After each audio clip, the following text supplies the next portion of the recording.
Hey YouTube, this is VSG Kelly, just getting her done. And for those of you who don't know what the GIS stand for, it stands for gastrointestinal stromal tumor.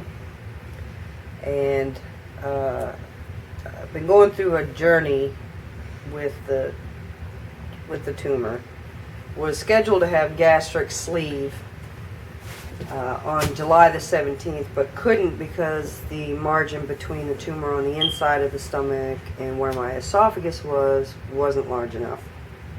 And I've been going through a bunch of testing, and today I went to go see the thoracic surgeon who told me when I had the PET scan that there were some other things that lit up on the PET scan. Now, PET scans are usually done specifically for cancerous tumors and things that show up when you do have glucose put into your veins. And I went in ready for this doctor to tell me that my surgery was good to go. We're ready to get the surgery going. Here's the date. This is what we're going to do. This is what you need to do. Instead, he went over the testing. The heart was good. Lungs were good. He said there was one thing that concerned me. There was some spots on the PET scan that showed up.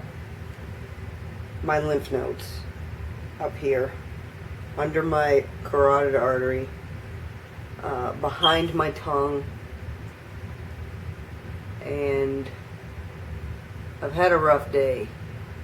I've been crying a lot, talking to my family. This is not the news I wanted to hear. Although a surgery date was set preemptively for September the 22nd to have this esophagectomy done with about 80% of the stomach removed as well. But they're going to move everything up into my chest, and I read up on the procedure and it sounds scary. I have to have a feeding tube for a little while.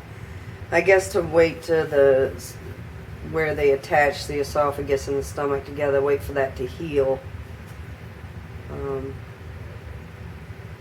Yeah, scary stuff.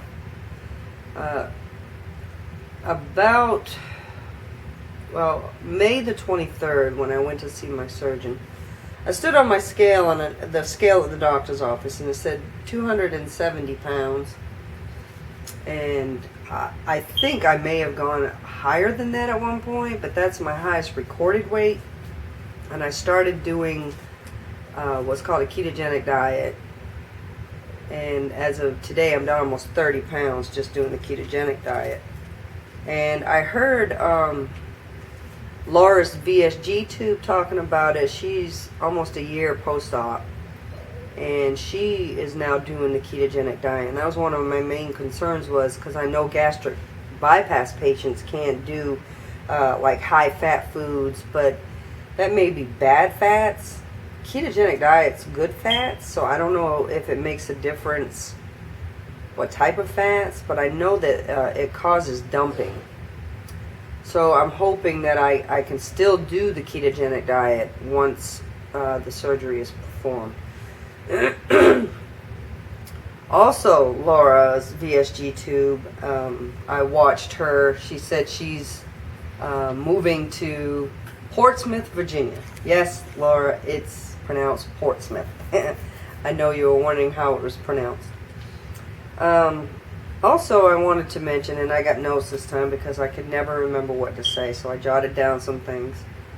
Another thing I wanted to say was, I'm not sure if I would have had this surgery if not all this was going on with me. I don't think I would have had the courage to go through this surgery, but because it's not considered an elective surgery for me, I don't think I would have had the surgery. I don't think I could have been that strong to do it electively. And my hat's off to everybody who has this surgery, because if you like to eat like I do, and my weight has fluctuated for years. I mean, I've lost hundreds of pounds over the last 20 years, and I just like to eat too much, I guess. But my hat's off to those who have done it electively and done it for the health reasons too. There are some things that have happened to me prior to having this surgery done, which a lot of people are saying they have had side effects from with hair loss. When I was doing the low dose chemo for the tumor, I was already losing hair. This is about half of my hair right here. I've lost about half.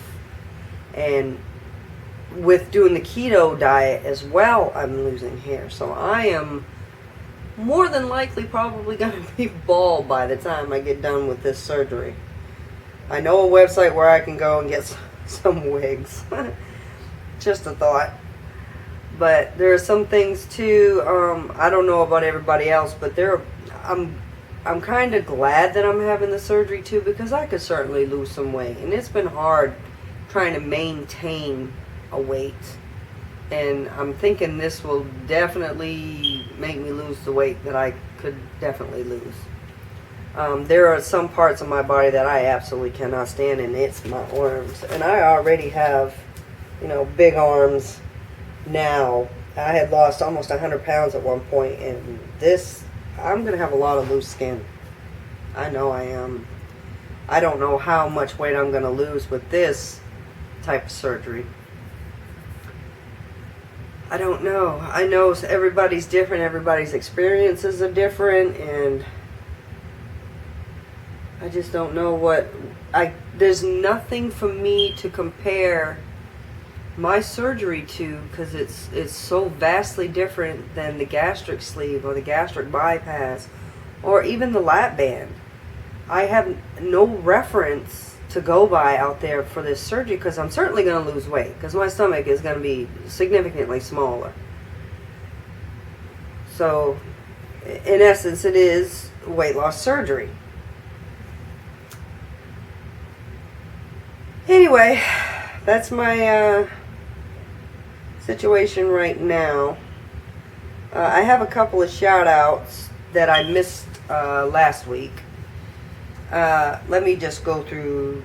I wrote them all down. There's a lot, and I have a lot more people who I'm subscribed to and that subscribe to me that I'm certainly sure I'm going to forget. Jiggly Jill, Sheehan VSG, Ginger VSG.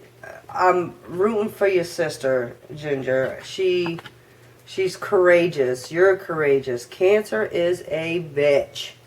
It is a bitch. And I hope she comes through it, and I'm really thinking about her. Carol Lancy, you're doing fantastic. Heart on my sleeve. Gina in Spades, who is my sister in keto, you're rocking it, girl. Glad you broke your stall. Natalie Wenzel, Nancy Widner, Sleeve McQueen, Sleeve Mel, Rachel, who's Stanley's mom, who is Alan VSG's wife. Still waiting on another video from you, giving us an update. Caitlin Aguilar and Fat to Fit Kim and VSG King. And Brand's VSG story, and for some reason I put an arrow and then down, and underneath it, OH in North Carolina. What is OH in North Carolina?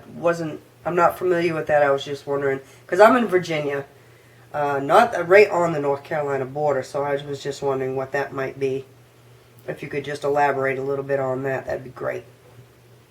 I think I said my date for surgery. I think the doctor had said September the 22nd. And again, that's preemptively, because I have to go have a scope down my nose. An ENT doctor is going to look to see if if there's any tumors back here in this area here. And if there are, they have to biopsy them. So I have to wait for all that. Hopefully all that will be cleared. I'm hoping that those are not cancer. That's the last thing I need in my life right now, is another bout of cancer in a totally different spot. But I will probably start posting body shots. I'm going to take some pictures from myself, measurements, my weight, all that. But majority of my weight I carry in my hips and my legs and in my arms. And I'm pretty broad across my shoulder. My butt's big. I've never, I have a fairly small waist for somebody who weighs 243 pounds. And I don't carry a lot of my weight in my abdomen. It's mostly in my hips, my butt, my legs. I'm broad across my shoulders. I don't carry a lot of weight in my face from what I could tell. And my arms are big. And I've always hated my arms. But yeah, I'll get the body shot, and hopefully by the 22nd of September I'll have a different weight, because I still do the keto diet. I am losing slowly in the beginning, like a lot of weight loss patients lose a lot in the beginning, and I'm losing a little bit at a time, like 1 pound a week, like a lot of BSG sleevers do. After the first month they start to slow down. It's the same with keto, and you just got to be vigilant, that's all. So that's my update for now. I've been crying most of the day. I'm very upset about this new discovery. So I wanted to make sure I gave everybody an update. And I'll talk to everybody more than likely next weekend. I go see my regular surgeon on Friday to schedule the biopsy. So I'll see everybody next weekend. Take care and good luck, everybody. Bye.